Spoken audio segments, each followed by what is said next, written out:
Bienvenue dans ce nouveau numéro des entretiens exclusifs de l'agence de presse sénégalaise La Vitrine du Sénégal. Et ce soir, nous avons l'honneur et le plaisir de recevoir M. Ibrahima Dia, c'est le directeur général de la fonction publique. M. Dia, bonsoir à vous.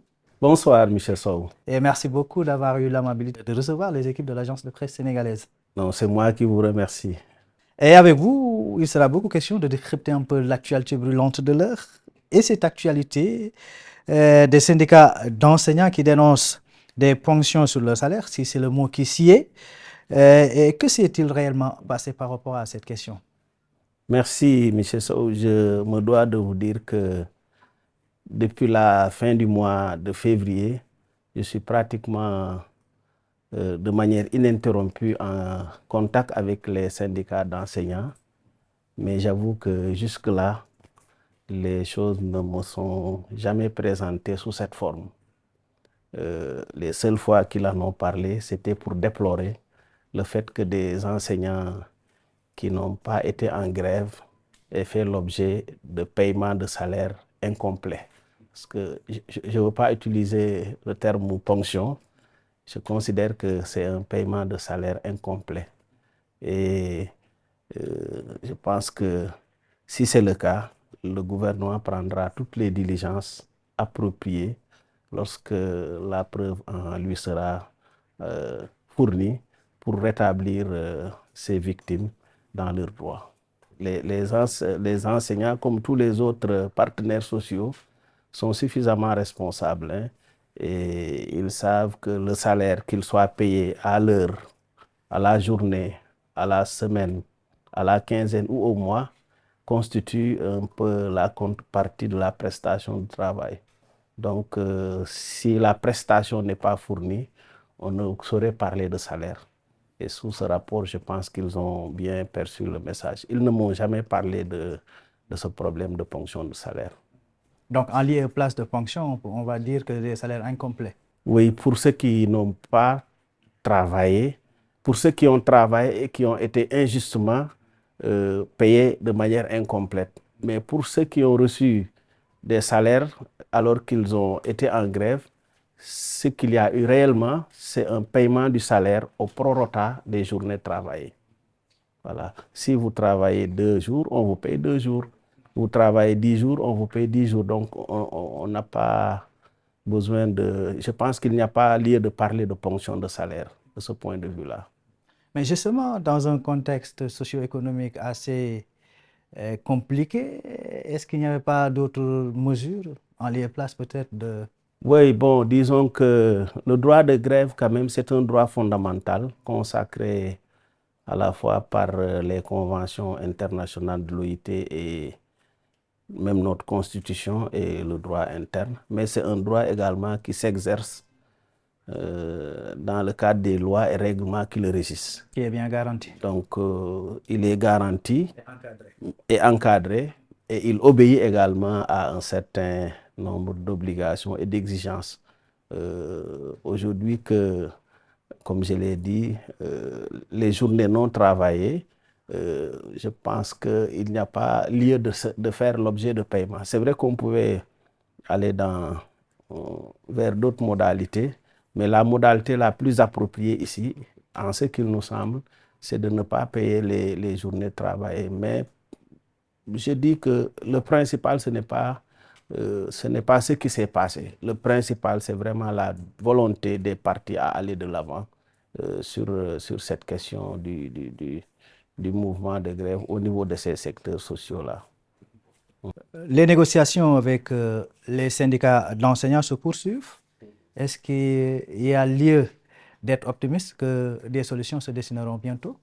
Oui, oui, nous sommes même optimistes, hein, parce que nous discutons, nous continuons à discuter. Hier déjà, nous étions ensemble pour poursuivre les travaux. Demain encore, nous serons ensemble, si Dieu le veut bien. Jusque-là, nous avons fait des travaux techniques consistant à faire la revue des accords signés avec l'État du Sénégal, parce qu'il ne cesse de parler de passif social. Nous avons donc fait un peu la revue des accords. Nous avons également procéder à un examen des dispositions relatives au nouveau décret portant sur les décisionnaires. Donc nous estimons que ce travail fini, nous pourrons ensemble avoir des convergences qui permettraient en tout cas d'avoir une solution de sortie de crise. Et de ce point de vue-là, nous avons quand même le soutien des autorités. Vous avez suivi le Conseil des ministres d'hier. Je pense que le chef de l'État lui-même est revenu sur la question pour demander à ce que les gens travaillent à aller vers une pacification du secteur de l'éducation. Donc nous sommes très optimistes, mais nous rappelons tout le temps que compte tenu de tous les efforts que l'État du Sénégal a fait, en principe, et compte tenu du contexte que vous avez évoqué tout à l'heure, aujourd'hui, véritablement, on devrait pouvoir continuer à discuter et à continuer à travailler. Je pense que il faut aussi que cette flexibilité-là, que les gens, malgré le droit en tout cas, à aller en grève, ce droit-là qu'ils tiennent de la Constitution sénégalaise, je pense que le contexte aurait bien voulu que les gens, puisque l'État n'est jamais, en tout cas, ferme à la discussion, puisque l'État a fait beaucoup d'efforts sans qu'il y ait grève, parce qu'il ne faut pas que les gens pensent que c'est peut-être en allant en grève que les choses vont se régler. Je pense que l'État est suffisamment responsable pour accepter d'aller vers la prise en charge des préoccupations des travailleurs sans que ceux-ci ne soient en grève. Donc je pense que le contexte, comme vous l'avez dit, c'est vrai qu'il pouvait militer en faveur d'autres modalités, mais il aurait aussi surtout milité ce contexte en faveur véritablement d'une rupture vraiment du mot d'ordre, des mots d'ordre de grève, qu'on puisse travailler sereinement et qu'on puisse continuer à discuter. Justement, peut-on espérer une décrispation avec en toile de fond une levée très prochaine du mot d'ordre de grève? Oui, nous y travaillons, nous l'espérons et nous y travaillons de manière inlassable. Et comme je l'ai dit tantôt, avec véritablement le soutien de l'autorité, mais dans la mesure du possible. Je pense qu'il y a, comme je l'ai dit, après ce travail technique-là, il y aura véritablement des échanges approfondis qui permettront de dégager un plan véritablement qui aurait voulu que sur des points où on peut agir tout de suite, qu'on puisse véritablement agir sur ces points-là, sur aussi certains points qui nécessitent une planification dans le moyen et long terme, qu'on puisse se projeter dans le moyen et long terme, et sur des points véritablement pour lesquels il est impossible véritablement de faire, en tout cas, de prendre des mesures immédiates, qu'on fasse savoir que ces points-là ne pourront pas faire l'objet de prise en charge. Parce que il ne faut pas perdre de vue que nous avons quand même un État qui a le comportement d'un père de famille. Un père de famille ne peut donner à sa famille que ce dont il dispose. Donc, et nous avons un pays quand même à développer. Je pense qu'il y a toutes ces considérations-là qu'il faut mettre sur la balance pour que les gens, les uns et les autres, sachent que tous les efforts, en tout cas, devraient être de part et d'autre. Voilà. Justement, un langage de vérité. Oui, un langage de vérité. Et nous n'avons jamais cessé de tenir ce langage de vérité-là au cours de nos rencontres. Quel est aujourd'hui l'état du dialogue social avec les syndicats d'enseignants, notamment ceux de l'éducation? Oui, l'état du dialogue social, je dirais qu'il est au beau fixe, et surtout avec les syndicats de l'éducation. Il faut être à nos rencontres pour en avoir le cœur net. C'est un dialogue serein que nous tenons dans le respect, dans la responsabilité Et je pense qu'il nous permet également de faire des progrès notoires. Et c'est la raison pour laquelle je fonde un grand espoir que très bientôt, nous allons peut-être trouver une issue. Où en êtes-vous dans les discussions avec les syndicats de la santé? Bon, je devrais dire globalement que la promotion du dialogue social comme facteur de résolution, de prévention d'abord et de résolution des conflits est une orientation que nous avons reçue des plus hautes autorités. Et le ministre Olivier Boucal ne cesse de nous instruire dans ce sens-là. Nous discutons avec tous les secteurs, hein, toutes les organisations syndicales, toutes les organisations syndicales de tous les secteurs. Relativement au secteur de la santé, je vous informe que nous étions ce matin ensemble. Nous avons reçu le SATSUS, qui est un peu le syndicat qui regroupe les techniciens du supérieur de la santé, pour examiner avec eux un peu leurs attentes par rapport à ce nouveau décret aussi relatif au reclassement des techniciens supérieurs.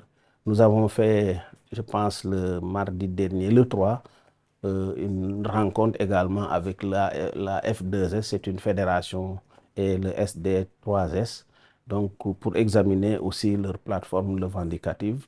Nous l'avons fait les semaines et mois passés avec la fédération And Gueusseum. Donc pour vous dire que nous rencontrons toutes ces organisations-là, malgré le fait que ce n'est pas aujourd'hui des syndicats qui sont en mouvement. Hein. Le SATSUS n'est pas en mouvement, la F2S n'est pas en mouvement, ainsi que le S2, 3S.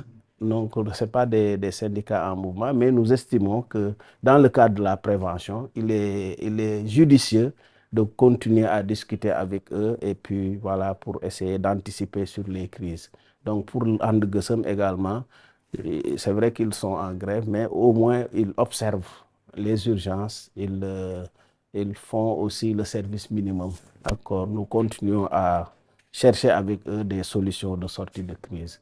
Donc pour vous dire que nous continuons à discuter, c'est la même dynamique que nous avons observée avec les autres secteurs. Nous recevons demain les syndicats de la justice, les greffiers, pour aussi anticiper avec eux sur en tout cas, leur reclassement futur après la formation qu'ils sont en train de faire au niveau du CFJ, à la suite de l'accord que nous avons passé avec eux les mois derniers.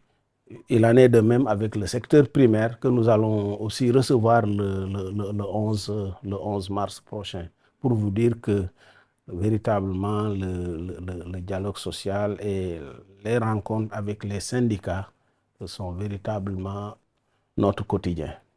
Voilà. Enfin, et nous terminons avec le nouveau droit de la fonction publique. Parlons-en. Oui, le nouveau droit, c'est aussi une des réformes phares de la fonction publique. L'objectif visé ici, c'est l'adaptation du cadre législatif et réglementaire au contexte actuel et la prise en compte des nouveaux défis inhérents à la modernisation de la gestion des ressources humaines. Donc, son élaboration est en cours. Nous espérons que cette année, quand même, nous allons boucler ce nouveau droit-là et que véritablement, à l'état actuel, il y a déjà un livrable. Nous avons fini de faire le pré-rapport et la première partie relative aux dispositions générales, modifiant le statut général des fonctionnaires avec des dispositions générales applicables aux agents de l'État. Monsieur Ibrahima Dieng, on est arrivé au terme de cet entretien. Et votre mot de la fin, quel est le message que vous voudriez bien lancer à l'endroit de vos partenaires sociaux? Oui, le mot c'est à l'endroit de tout le monde, mais vous remercier d'abord pour l'opportunité que vous nous offrez.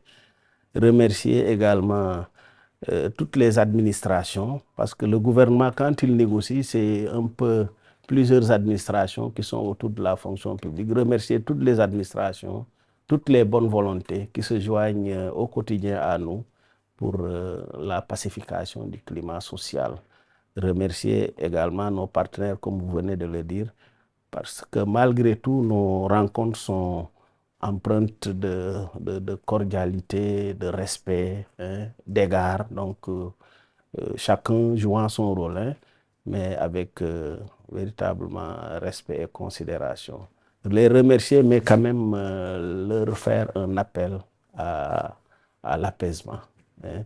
Je voudrais que les gens reprennent le travail et qu'on continue à discuter la main dans la main. Je pense que c'est en procédant de la sorte que nous allons trouver une solution. Ce matin, j'ai appris en venant au travail que la balance commerciale du pays est maintenant excédentaire, elle n'est plus déficitaire. Pour moi, c'est un signal fort et nous devons tous travailler à maintenir le cap.